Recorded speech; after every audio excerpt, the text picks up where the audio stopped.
Sophie Cunningham's interview felt less like a media moment and more like a truth-telling session, and her candid take on Caitlin Clark cut through the noise. Cunningham, known for her unfiltered presence, didn't just back Clark, she celebrated her boldness. Calling out Clark's decision to hold the Colts jersey instead of wearing it, Cunningham framed it not as disrespect, but as a refreshing display of personal loyalty. In a league where image often overrides individuality, that choice stood out. If you're here for the real story and not the filtered version, subscribe. And if you're sticking around for the next meltdown, you better definitely subscribe. And so did Cunningham's respect for it. But the interview was more than just commentary. It was a manifesto. Cunningham challenged WNBA leadership, addressed her own burnout, and made space for humor and vulnerability in equal measure. Her admiration for Clark was part of a broader argument. Players deserve the freedom to be themselves without backlash. By amplifying Clark's quiet resistance and openly rejecting league conformity, Cunningham reinforced a growing divide, one where authenticity is rising and performative professionalism is wearing thin. Sophie Cunningham walked into that interview with no script, no filter, and absolutely no interest in playing the league's PR game. And what happened next was probably the most honest, biting, and weirdly refreshing moment the WNBA's had in months. She didn't hold back. Not about the burnout. Not about the executives. Not about the ridiculous pressure to smile, nod, and fall in line after a season that left her physically wrecked and mentally drained. The message was simple. She's tired, and she's done pretending she's not. In a sports world that often expects athletes to act like walking sponsorship machines, Sophie cracked the polished surface wide open. She showed up fully herself.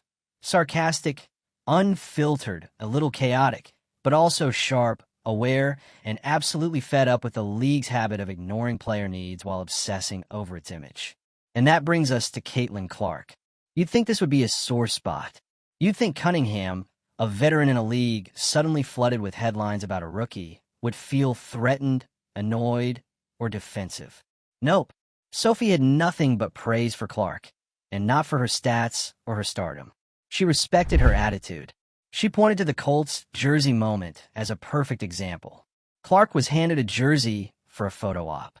Instead of slipping it on and faking enthusiasm for a team she has no ties to, she held it up, smiled politely, and moved on. That moment barely registered for some viewers. But for Sophie, it was huge. It was a no thanks wrapped in a PR smile. It was a quiet refusal to conform just for the sake of optics. And Sophie loved that. Because, like her, Clark didn't perform for the cameras. She didn't pretend to care just to keep the league happy. She stayed grounded, real, and completely herself in a moment most players would have played safe. That's what resonated. Sophie's entire interview made it clear. This league needs more of that. She didn't just complain about burnout. She named it. She didn't throw vague shade at leadership. She said directly that too many WNBA execs don't understand basketball the way players do. She didn't gloss over the pressure. She said it loud. She needs space, peace, and time to reset. That type of honesty is rare in pro sports. Usually, players are expected to be team first, next game mentality, grateful for the opportunity. But Sophie Cunningham isn't interested in sound bites. She's interested in truth. And that means calling it how it is, even when it makes the league uncomfortable. And the uncomfortable part? It landed. Because she didn't come across as bitter or dramatic. She was funny, warm, and totally self-aware. One moment, she's dragging leadership with a smirk.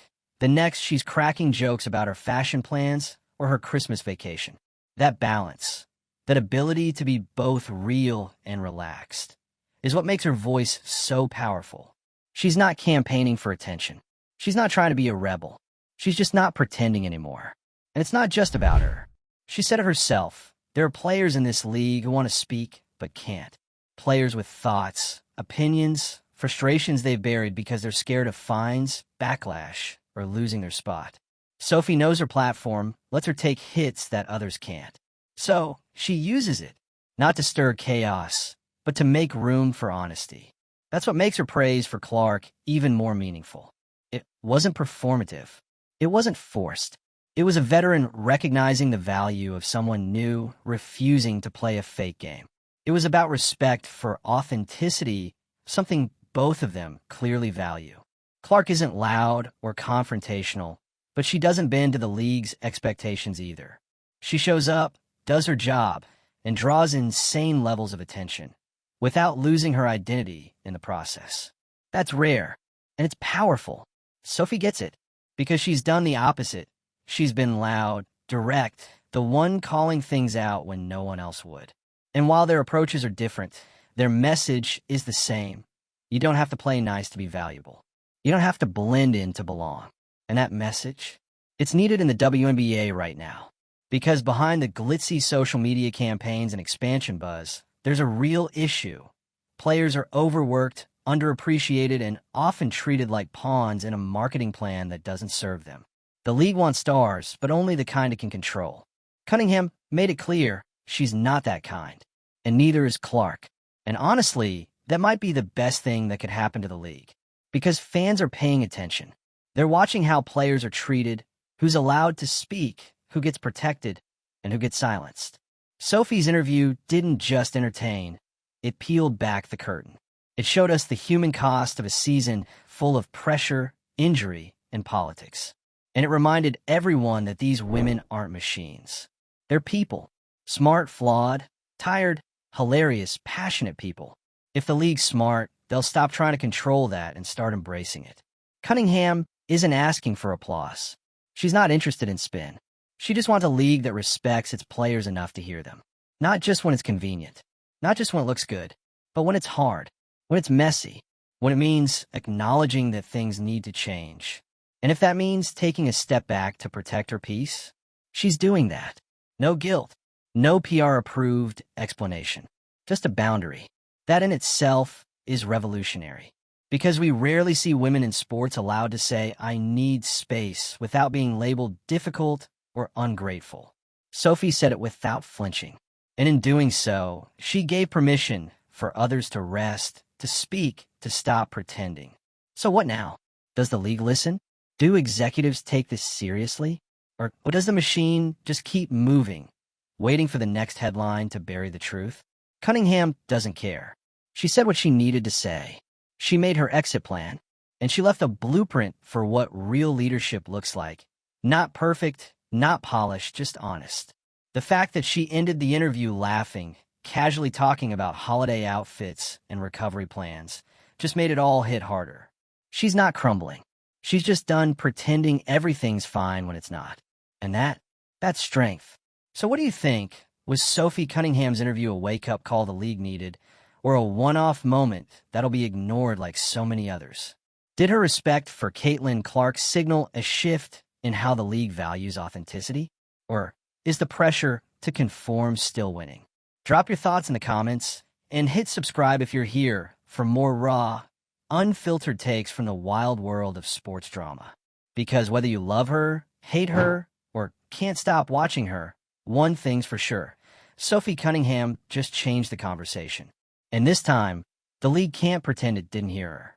In a league that too often rewards silence and punishes transparency, Sophie chose chaos and clarity.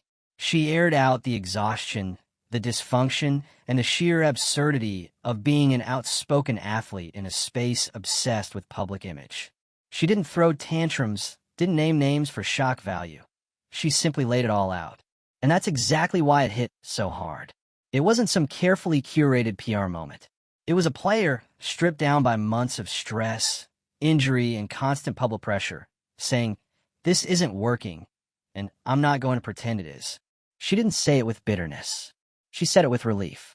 Because when you spend an entire season playing through pain, tiptoeing around egos, and biting your tongue while executives who've never played a minute of professional ball tell you how to behave, yeah, that kind of honesty feels like a release.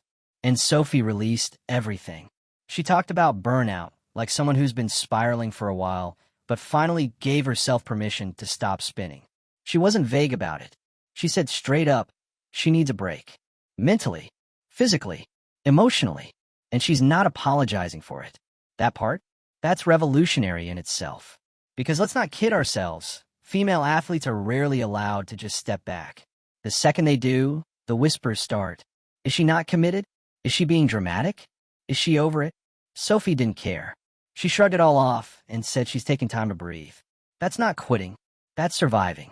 And as much as she made headlines for criticizing the league, what she really exposed was something even more damning. The disconnect between the people who run women's basketball and the people who live it. Sophie said it bluntly. Some WNBA execs just don't get it.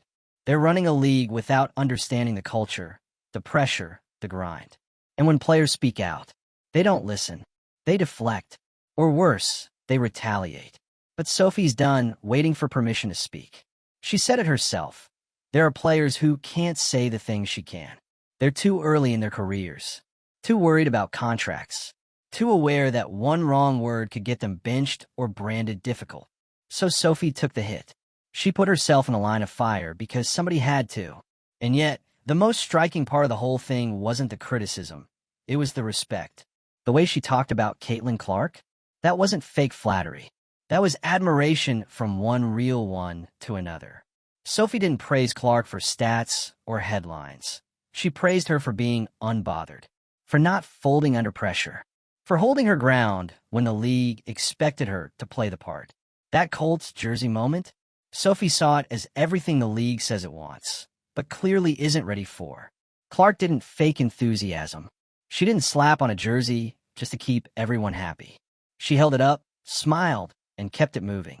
Subtle? Sure. But in a space where conformity is currency, that tiny act of defiance felt like a scream.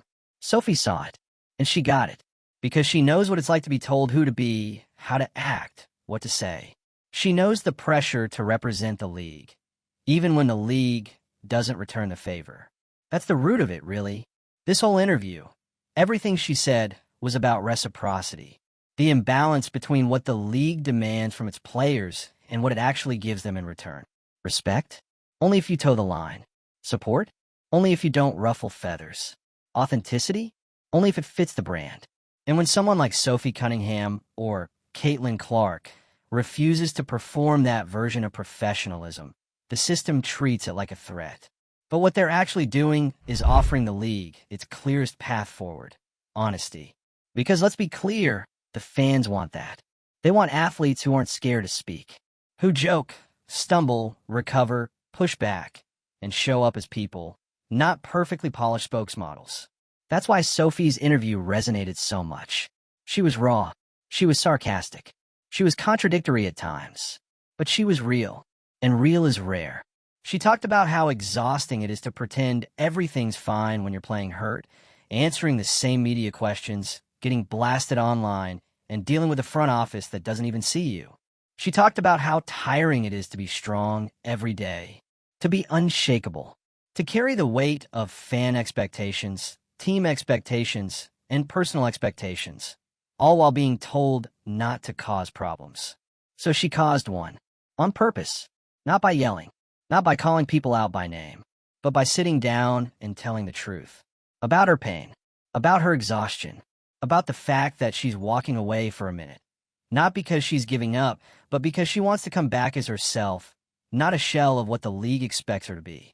That takes guts, and it's why so many people, fans, players, even critics, are taking her words seriously. Because she didn't pretend. She didn't sugarcoat. She didn't try to save face. And somewhere in all of that, somewhere between the sharp jokes, the quiet confessions, and the not-so-subtle digs, she reminded everyone what it actually looks like to love the game. Not by blindly defending it, but by demanding better from it. So here we are. Sophie's stepping back. Clark's just getting started. The league is on the edge of something it hasn't faced in a long time. A player-driven reckoning. A moment where the stars aren't asking to be heard. They're forcing the conversation.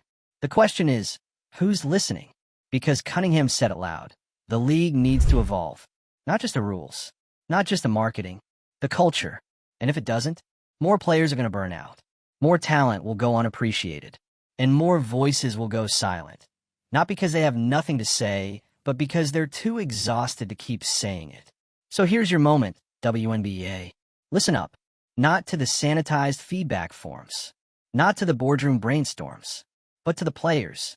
to the ones living it every day, to the ones like Sophie who've earned the right to say, this isn't good enough. Because they're not trying to destroy the league. They're trying to save it from itself. When she spoke, it wasn't just for herself. It was for every player who's ever swallowed their words, smiled through gritted teeth, and watched league officials prioritize image over integrity. It was for every athlete who's been told to stay in their lane. And it was for every fan who's sensed something was off, but never got to hear someone on the inside confirm it out loud. That interview cracked the entire facade. And once that kind of honesty hits the surface, there's no going back. The game doesn't get to hide behind curated highlight reels anymore. The league doesn't get to pretend everything's perfect while its most honest voices are stepping away for their own sanity. What Sophie did wasn't dramatic. It was necessary. Because it's not about being controversial. She wasn't chasing headlines. She was chasing peace. And when peace means walking away from the chaos of the league, that says everything about where things stand right now. Let's not get twisted. She loves this game. That's why her words carried weight. That's why fans listened. She's not bitter. She's disappointed. There's a difference. She sees the potential. She sees the loyalty from fans. She sees the talent on the court. But she also sees the disconnect. And she's tired of pretending it's all working when it clearly isn't. That's why her praise for Caitlin Clark hit so differently. Because Sophie wasn't just applauding Clark's game. She was acknowledging the mental strength it takes to not bend. To walk into a league under a microscope and still move like yourself. To say no to branding moments that don't align with your values. To resist the pressure to play nice just for optics. That Colts jersey moment wasn't just about football. It was about identity. And for Sophie, it meant something. Because it reminded her, and all of us, that you can show up, do your job, and stay grounded. That not every moment has to be PR perfect. That athletes are allowed to have boundaries. And that quiet resistance is sometimes the loudest form of leadership. Caitlin didn't need to speak. Her body language said enough. Sophie heard it. And in an industry that constantly tells women to smile and nod, that kind of subtle defiance, it matters. It was a show of strength, not attitude. And Sophie made that clear. She respects Clark not just for who she is on the court, but for what she represents off of it. A shift toward individuality. A step away from manufactured personas. A new era of players who don't feel the need to become a brand to be respected. Because let's be honest, the WNBA has a branding problem. It packages players as polished, media-friendly ambassadors and then gets confused when fans disconnect from the product. Fans want real, not rehearsed, not forced, not filtered. That's what Sophie gave them. She sat down and said, here's how it really feels. And that transparency? It stuck because it exposed the imbalance between how the league wants to be seen and how its players are actually treated. You can't build a sustainable league on spin alone. You need trust. You need connection. And you need to stop punishing the players who tell the truth. Because Sophie's not the only one burned out. She's just the one who had the guts to say it out loud. How many more players are pushing through injury, dealing with media chaos, taking hits on and off the court, and doing it all with a forced smile? How many more have something to say, but no one wrong sentence could cost them their reputation? And how many more fans are watching this all unfold, wondering why the league keeps alienating the very voices it should be amplifying? Sophie didn't burn a bridge. She lit a torch. And with it, she gave other players permission to follow her lead, to choose rest over performance, truth over silence, and authenticity over approval. The question now is, will the league listen? Or will they treat this moment like another PR mess to clean up and move on from? Because the choice is coming. Either they double down on control and lose more players to burnout, silence, and frustration, or they lean into this raw energy and build something real from it. They say they want growth. They say they want fans. They say they want to compete with the big leagues. Then they need to stop suppressing the voices that make their product human. You don't grow by erasing the mess. You grow by confronting it. And Sophie Cunningham? She just held up a mirror and said, look at it. So many leagues say they're pro player until a player says something they don't like. Then it's fines, suspensions, PR backpedaling. But real leadership means facing discomfort. It means letting the people on the ground, The ones living the reality have a seat at the table. That's what this interview was about. Not drama, not attention, accountability. And maybe that's why I hit a nerve. Because deep down, everyone knows she's right. Even the fans who disagreed with her tone couldn't deny the truth in what she said. The fatigue, the disconnect, the sense that the league talks about supporting its players but doesn't always show it. That's not just her experience. It's a pattern. And Caitlin Clark? She walked right into the middle of it. She didn't ask for that. She didn't demand the spotlight. But the second she became the face of the league's next chapter, the pressure shifted onto her. And the league's response to that pressure, its failure to protect her, support her, or even just acknowledge what she represents, has only proven Sophie's point. Caitlin showed up and gave the WNBA more media, merchandise, and ticket sales than they've seen in years. And how did the league handle it? By expecting her to play the part, but not protecting her from the fallout. Sophie saw that too, and instead of staying silent, she spoke. Not just to defend Clark, but to defend the right to be yourself in a system that only rewards you when you play it safe. That's what makes her voice important. Not because she's loud, not because she's unfiltered, but because she's saying what a lot of players are scared to say. This system isn't built for us, it's built to use us. So yeah, Sophie needs a break, and she deserves it. But don't confuse that with retreat. She's still here. Her words are still echoing. And the message is clear. The WNBA can't keep asking its players to give everything without giving them the space, respect, and freedom to be real. Because when you silence your most honest voices, you don't just lose them. You lose your fans, too. So let's not pretend this was just a spicy interview. This was a warning. The next generation of stars? They're watching. The next Sophie?